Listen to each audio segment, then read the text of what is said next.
Mr. Speaker, I yield 3 minutes to the gentleman from Rhode Island, Mr. Langevin. Gentleman from Rhode Island is recognized for 3 minutes. I thank the gentleman for yielding, and proud to be here today to associate myself with the comments of Speaker Pelosi, who spoke just a few moments ago in strong support of this pay-as-you-go legislation.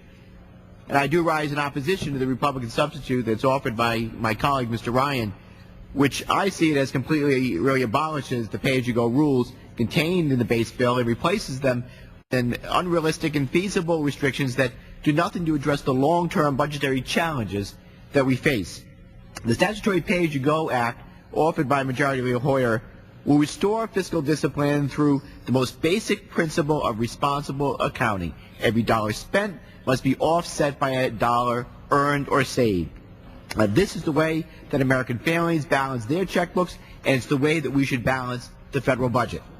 Statutory pay-as-you-go governed our budgetary policies in the 1990s, and as we saw, it helped turn deficits into record surpluses. Well, unfortunately, when the Republican majority allowed the law to expire in 2002, our fiscal accountability went with it. Well, today, we have a chance to turn that around.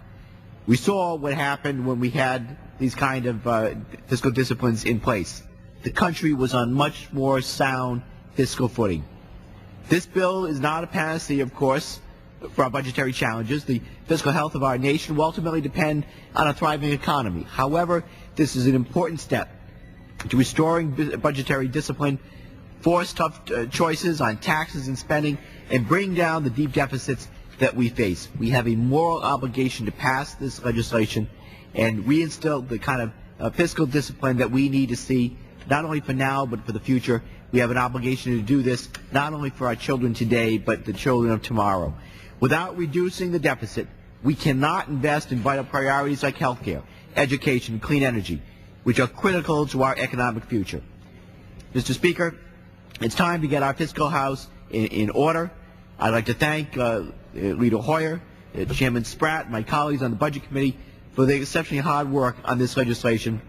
I urge my colleagues to reject the Ryan substitute and support passage of the Statutory Pay-As-You-Go Act in its current form.